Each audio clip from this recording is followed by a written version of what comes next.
Hernede i kælderen har vi det, der skal blive gæsteværelset. Storm har brugt det, inden at han flyttede op på første salen, og nu er det tid til, at det skal blive et rigtig lækkert gæsteværelse. Lad os gå ind på. Gæsteværelset herinde er jo ikke særlig stort, men det behøver det heller ikke at være, fordi det handler jo bare om, at vores gæster skal have et lækkert sted at sove, når de er på besøg. Og derudover så skal det i dagligdagen fungere som opbevaring af ekstra dyner og soveposer og sengetøj osv. Så rummet her har 2 funktioner. Et lækkert sted for vores gæster og opbevaring af de ting, vi ikke bruger hver dag. Det, der skal ske herinde, det er, at vi skal have malet. Vi skal have lavet en sengeramme med plads til opbevaring under af alle de her kasser, vi har.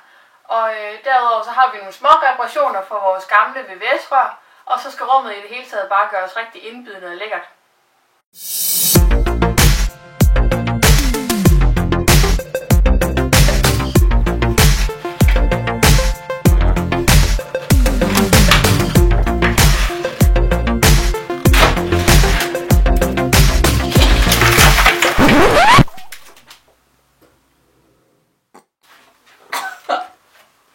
Anne, hvad sker der? Levn fra fortiden kommer lige ned her.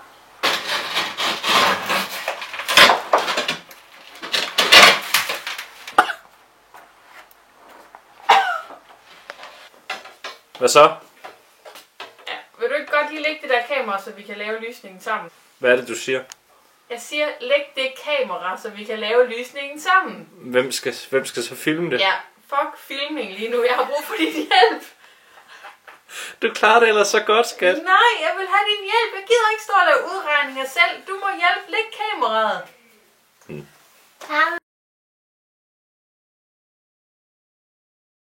Nu er lysningen færdig her i vinduet. Vi har repareret der, hvor de gamle vandrør kom ind.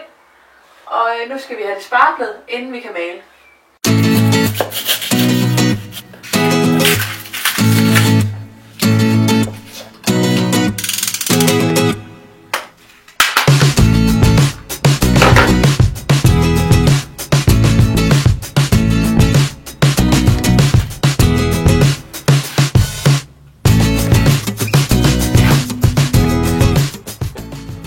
Når vi sparkler, så sparkler vi af flere omgange for at sikre, at vi først får de dybe huller taget og lader det tørre op, og så tager vi lige så stille og bygger op, så det bliver glat og i plan med den eksisterende væg. I gæsteværelset skal der jo givetvis være en seng. Vi har rigtig meget resttræ.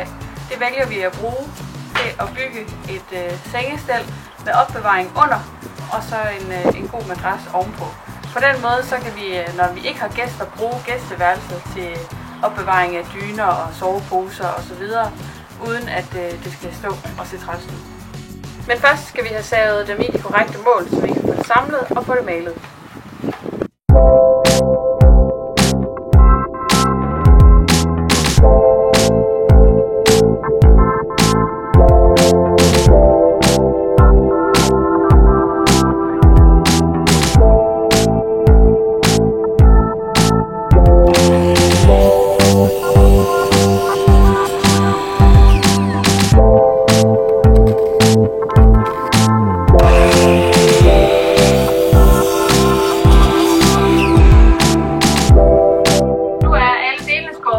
Samler vi noget af det her, så tager vi det med ind i gæsteværelset og samler resten, og så skal vi have beklædt det med USB, som vi skal have malet.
Sengemøblet er færdigt. Der er masser af plads til opbevaring og skuffer indeni, og nu skal det males, så der kan komme madras på.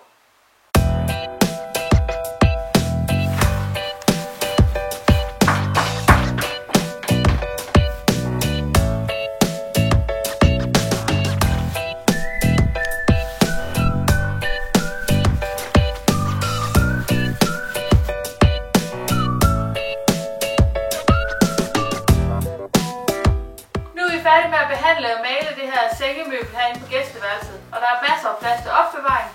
Nu skal vi bare have malet væggene, så vi får dem hvide, så det bliver et godt udgangspunkt for den videre indretning.